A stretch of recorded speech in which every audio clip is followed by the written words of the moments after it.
Hey guys, this is Eric Arsenault, vocal coach, recording artist, and originator of the Arsenault approach, and I'm here to give you guys another installment of voice lessons, this time the topic being vibrato. You guys asked for it, so you guys will get it. Now, regardless of what style or genre of music that you're into, vibrato is a necessary component, so really giving your voice the character that it needs and that professional quality that we all desire. Let's start off from the basics for those of you who have a little less experience. What is vibrato? Vibrato is simply the oscillations that you hear within a sustained tone, whether it be in a voice or in a violin or in a saxophone. So, a straight tone would be da. Add vibrato, da. And you hear the shakes. It's those little wobbly things that you hear. No, vibrato is not just for opera singers or Broadway singers, but even for popular music singers. Singers like Beyonce, you hear vibrato. Whitney Houston, hear vibrato. Even rock singers like Steven Tyler, hear vibrato. Pretty much any style.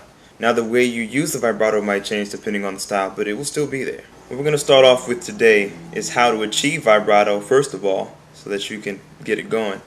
And then we're going to go into some work on how to free the vibrato, so that you don't have one that's too fast or too slow. Then we'll go into some stylistic uses of vibrato, as far as intentionally slowing it down or speeding it up for certain effects, or placing it only at a certain part of a word or a note, so you can get a different kind of feel or vibe depending on what you're trying to do with the song.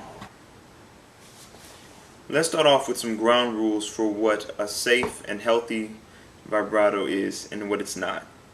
Okay, first of all, vibrato is not produced by shaking the stomach. So the stomach should not be going in and out in an attempt to make vibrato. All you're doing is really hindering your diaphragm's ability to move freely, and you're sending really inconsistent bursts of air to the vocal folds. This is going to really affect your pitch in a big way, and also it doesn't sound natural.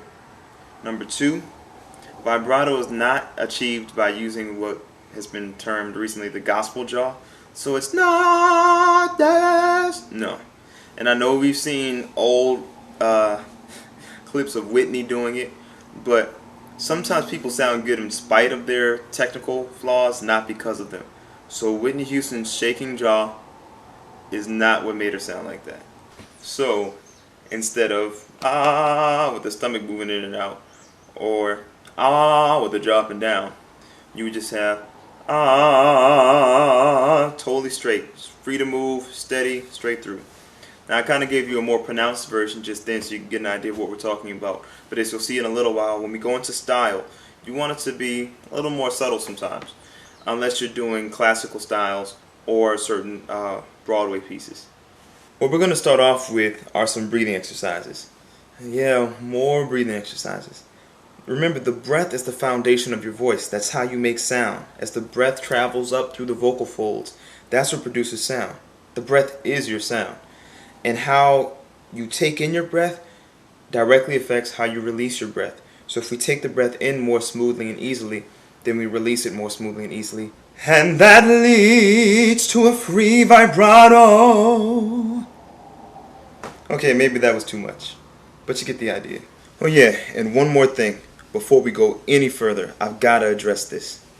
The number one killer of vibrato in my experience with teaching students is very simple to diagnose and very simple to fix if you let yourself fix it. And that is, don't make your voice. Stop trying to artificially produce some sound that's not yours. Your speaking voice is totally sufficient. For example, let's use the line, "Oh say can you see" from the Star Spangled Banner.